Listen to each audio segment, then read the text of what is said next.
जानते हो आज मैं तुम्हें किसकी कहानी सुनाऊंगा। एक सौदागर के बारे में जिसका नाम था मोहम्मद। वह मिस्र का रहने वाला था। अनजाने देशों की यात्रा और सभी तरह के मसालों का व्यापार किया करता था।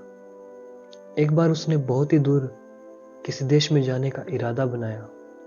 उसने सभी तरह के बहुत से मसाले खरीदे और कई नौकर साथ में लिए। परिवार से विदा ली और अपना कारवां लेकर चल दिया। वह एक जगह गया और फिर दूसरी जगह गया और आखिर एक ऐसे नगर में पहुंचा जिसका उसने पहले कभी नाम तक नहीं सुना था।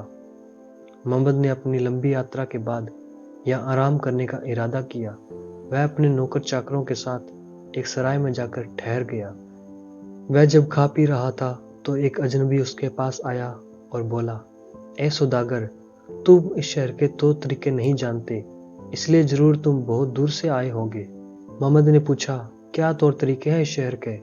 तब उस आदमी ने बोला, मैं तुम्हें बताता हूँ। यहाँ आने वाले हर सौदागर हमारे शाह के पास कोई बढ़िया तोहफा लेकर पेश होते हैं। बदले में शाह सौदागर को अपने महल में बुलाकर उसके साथ शतरंज की बाजी खेलता है। मोहम्मद सोच में पड़ गया कि अब क्या करें। चाहे अनचाहे उसे शाह के पास जाना ही होगा। वह सबसे बढ़िया कपड़े चुनकर और उन्हें सोने के थाल में सजाकर महल की ओर चल दिया। शाह ने तोहफे लिए और सौदागर से पूछा कि वह किस नगर से आया है, किन किन चीजों का व्यापार करता है और कहां कहां की यात्रा कर चुका है। मोहम्मद ने सब कुछ सच सच बताया। शाह ने सुनने के बाद कहा, आज रात को मेरे महल में आना, हम शतरंज की बाजी खेलेंगे। शाम को मोहम्मद महल में गया। शाह बिसात बिछाए उसका इंतजार कर रहा था। शाह ने कहा, मेरी शर्तें ये है सौदागर, मेरे पास एक बिल्ली है। वह सुबह से शाम तक यानी पूरी रात जलती हुई 7 मोमबत्तियों को अपनी पूंछ पर टिकाए रख सकती है। अगर हमारी बाजी के दौरान वह ज्यों की त्यों टिकी रही तो तुम्हारी सारी दौलत मेरी हो जाएगी और मैं अपने आदमियों को हुक्म दूंगा कि वे तुम्हें बंदी बनाकर काल कोठरी में डाल दें। अगर बिल्ली अपनी जगह से जरा भी हिल गई तो मेरा सारा खजाना तुम्हारा हो जाएगा और तुम मेरे साथ मनचाहा बर्ताव कर सकोगे। अब बेचारा सौदागर करता भी क्या, भागना असंभव था। विरोध करने का तो सवाल ही नहीं उठता था।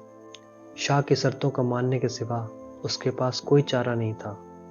अब वहां बैठा हुआ अपने को कोस रहा था कि क्यों इस नगर में आ फंसा। धन दौलत की बात तो एक तरफ, यहाँ तो आदमी जान से भी हाथ धो सकता था। शाह ने अपनी बिल्ली को बुलाया जो अपनी पूंछ फैलाकर शाह के सामने बैठ गई। शाह ने हुक्म दिया, नौकर फौरन 7 मोमबत्तियां ले आए और बिल्ली की पूंछ पर रख दी गई। शाह के मोहरे उठाए गए, खेल शुरू हुआ। मोहरे चलता हुआ सौदागर बिल्ली पर नजर डालता रहा। बिल्ली तो बिल्कुल बुत ही बनी बैठी रही, न हिलती थी न डुलती थी। इस तरह एक दिन और एक रात बीत गई, फिर 2 दिन और 2 रातें बीत गई। मोहम्मद शाह के साथ शतरंज खेलता रहा। बिल्ली पहले की तरह बुत बनी बैठी रही। आखिर मोहम्मद बिल्कुल थक गया।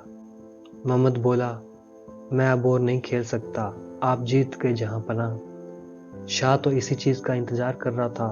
उसने अपने नौकरों को बुलाकर कहा, सौदागर का सारा माल और सोना मेरे पास ले आओ। रहा सौदागर तो उसके हाथ पैर बांधकर उसे काल कोठरी में फेंक दो। शाह के नौकरों ने मोहम्मद को पकड़कर उसके साथ वही किया जैसा कि शाह ने हुक्म दिया था। काल कोठरी में पड़ा हुआ मोहम्मद अपने को भला बुरा कहता कि क्यों मैं इस शहर में आया। वह दबी आवाज से शाह और उसकी बिल्ली को भी गालियां देता रहा।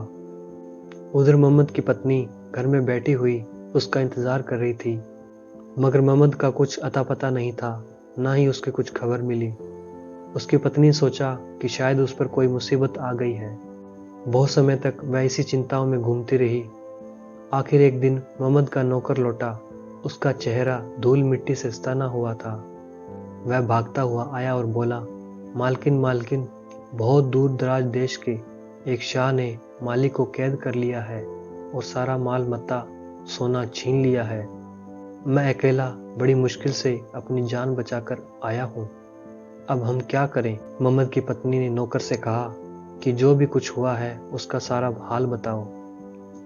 पूरा हाल सुनने के बाद उसने हुक्म दिया कि कि ढेर सारे चूहे पकड़कर एक बहुत बड़े बक्से के अंदर भर दो। तब उसने कुछ सोना चांदी लिया और मर्दाना कपड़े पहने।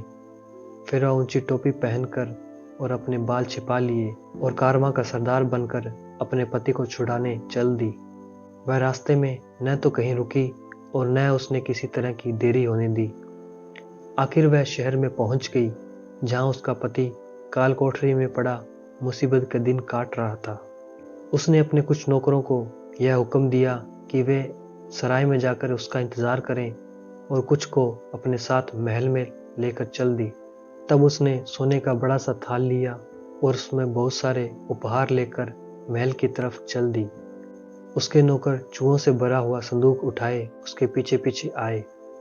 महल के करीब पहुंचकर उसकी पत्नी ने अपने नौकरों से कहा, जब मैं शाह के साथ शतरंज खेलूंगी तो तुम एक एक करके चूहे छोड़ते जाना। नौकर संदूक के साथ बैठे दरवाजे पर रुक गए और उसकी पत्नी अंदर चली गई। उसने शाह से कहा, शाहजहां, आपकी उम्र दराज हो। आपके मुल्क के तौर तरीकों के मुताबिक मैं आपकी खिदमत में कीमती तोहफे लेकर आया हूँ। शाह ने उसे मर्द समझा, उसकी बड़ी इज्जत की और तरह तरह के बढ़िया पकवान उसके सामने पेश किए। फिर शाह ने मोहम्मद की पत्नी को शतरंज की बाजी खेलने के लिए कहा। शाहजहां, आपकी क्या शर्तें हैं? उसकी पत्नी ने पूछा। शाह ने जवाब दिया, जब तक मेरी बिल्ली अपनी जगह से नहीं हिलती हम खेलते रहेंगे, और अगर मेरी बिल्ली एक जगह से हिल गई। मोहम्मद की पत्नी ने पूछा कि अगर आपकी बिल्ली एक जगह से हिल गई तो? तब शाह ने कहा, मैं अपनी हार मान लूंगा और मेरे साथ मनचाहा बर्ताव कर सकोगे। मोहम्मद की पत्नी ने कहा, ठीक है, ऐसा ही सही। शाह ने अपनी बिल्ली बुलाई। बिल्ली आई और बड़ी शान से शाह के सामने कालीन पर बैठ गई। तब शाह के नौकर 7 मोमबत्तियां लेकर आए, उन्होंने बिल्ली की पूंछ पर टिका दिया। अब शाह ने मोहम्मद की पत्नी के साथ शतरंज की बाजी शुरू की। शाह खेलता हुआ मुस्कुराता रहा और इस बात का इंतजार करता रहा कि जवान सौदागर कब अपनी हार मानता। मोहम्मद की पत्नी के नौकरों ने अब संदूक खोला और एक चूहा शाह की बैठक में भेज दिया। बिल्ली ने जैसे ही चूहों को देखा वैसे ही उसकी आंखों में चमक आ गई और उसने मानो अपनी जगह से हिलना चाहा, मगर शाह ने उस पर कड़ी नजर डाली कि वह वहां से हिल न सकी और मानो जैसे पत्थर ही हो गई। कुछ ही देर में मोहम्मद के नौकरों ने बैठक में बहुत सारे चूहे छोड़ दिए। चूहे फर्श पर इधर उधर दौड़ने लगे और दीवारों के साथ उछल कूद करने लगे। बिल्ली के लिए अब अपने पर काबू रखना नामुमकिन हो गया था। उसने जोर से म्याऊं की आवाज की और उछलकर खड़ी हो गई और कमरे में इधर उधर भागती हुई चूहों का पीछा करने लगी। शाह चीखता चिल्लाता रहा, मगर उसकी बिल्ली ने उसकी एक न सुनी। अब मोहम्मद की पत्नी ने अपने नौकरों को आवाज दी। वे भागकर बैठक में आए। उन्होंने शाह को कैद कर लिया और लगे ताबड़तोड़ कोड़े बरसाने। आखिर शाह रहम की भीख मांगने लगा और बोला, मैं अपने सभी कैदियों को रिहा कर दूंगा और उनका सारा माल, सारी दौलत वापस कर दूंगा। आप सिर्फ मेरी जान बख्श दें। मोहम्मद की पत्नी के नौकर उसके कोड़े लगाते रहे। शाह गला फाड़कर चिल्लाता रहा।